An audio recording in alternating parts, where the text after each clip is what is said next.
So, in the last video I did, which was a review on my hybrids, one of you commented asking for a more in-depth review.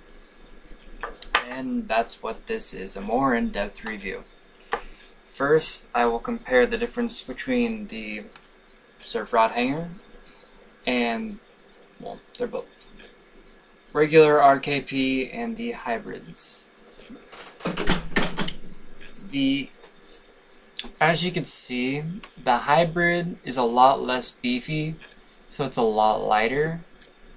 Like, even this itself is a lot heavier than this with both wheels and all the bearings and stuff. And then, if you look closely, you can also see that this one right here dips in a little bit, but this one does not. And you can see they both look the same on this side for the pivot seat, bushing seat, yeah. But on this side, you can see that's completely different. It's restrictive, but also there is no rake. Like, if you flip it, it's either tight or loose. It's not 50 degrees or 45 degrees, which I thought was really cool. It's gonna always be whatever angle your base plate is. The one thing that I would like to see from the hybrids though is a changeable axle like they do for the regular RKPs. If you get the 10mm, you could get the conversion kit, which I really like because I can bend this part without bending the actual hanger itself, and then just shell out $50 for, well, not, it's like $35 for the conversion kit instead of having to buy new hangers, which is a pain if you use precision. I was worried about these bendings since they're 8mm hanger all the way through, but I have no bending yet at all, and it's pretty good. What else? They have a 176mm hanger, but to be honest, that's close enough to 180 for it to work just as well. You just might want to use side set or offset wheels. Usually I used center set wheels for freeride, and I'm using a side set wheel now, the Sector 9 Skittles. They're a really fun wheel. We got the assorted pack. Another thing, they are compatible with your surf keys. They're also compatible with your other base plates completely. See, it just goes right in like it would any other time, and it fits perfectly. Another thing. Oh, you can see that the base plates are also different shapes.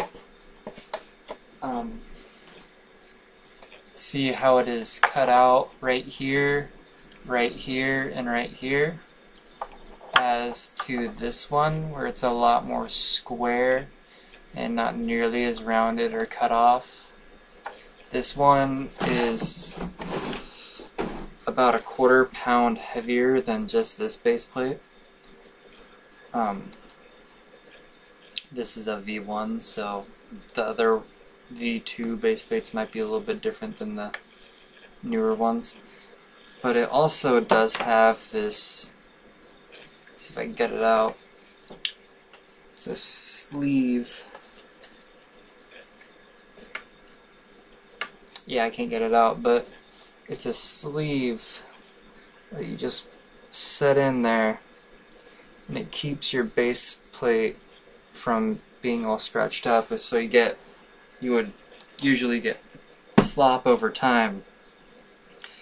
As to this, you could just replace your little sleeve for like $10 as to getting new base plates, which would cost a lot more. this is definitely a free rider's truck. Like, I have an Amish bushing on the bottom, well, Amish bushing washer on the bottom, which really helps because with how it is set, it's not quite wide enough for a bushing, so you would be getting slop if you didn't have a bottom washer. But then again, you should have a bottom washer all times anyway. That allows you to actually use the surf rod kingpins instead of the other kingpins, the regular hex ones. But that does mean that instead of using a skate tool, you're gonna have to carry around your Allen key to actually tighten or loosen your truck, which you should have a bag that you shred with anyways. Another thing about these trucks, they are, when you have them tight set, it's really restrictive, and when you have them loose set, it is really carvy. So if you want a free ride, you could have it carvy set or however you want. And if you want a downhill, I'd definitely recommend setting them to tighter, because it's a lot different and a lot more stable at higher speeds. I've taken these up to about 50 miles per hour, and I feel fine when it is tight set. But then I also tried taking it up to 50 with it loose set, and I don't think I even made it up to 50 because it got pretty sketchy on the turns and a little bit wobbly on the straights. What else can I say? You could pick them up for like $115 on the Surf Rod website. You could get them with or without the sleeves, but for $10 extra, you might as well just get the ones with the sleeves. It's gonna save you a lot of money over time. Crap.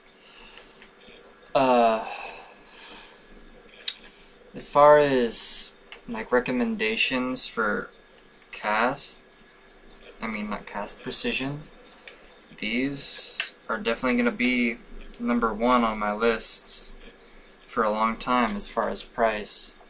But if you're going for quality, like super quality, then I would consider SCOAs or PNL trucks, or maybe even Ronins, because Ronins are really good for downhill.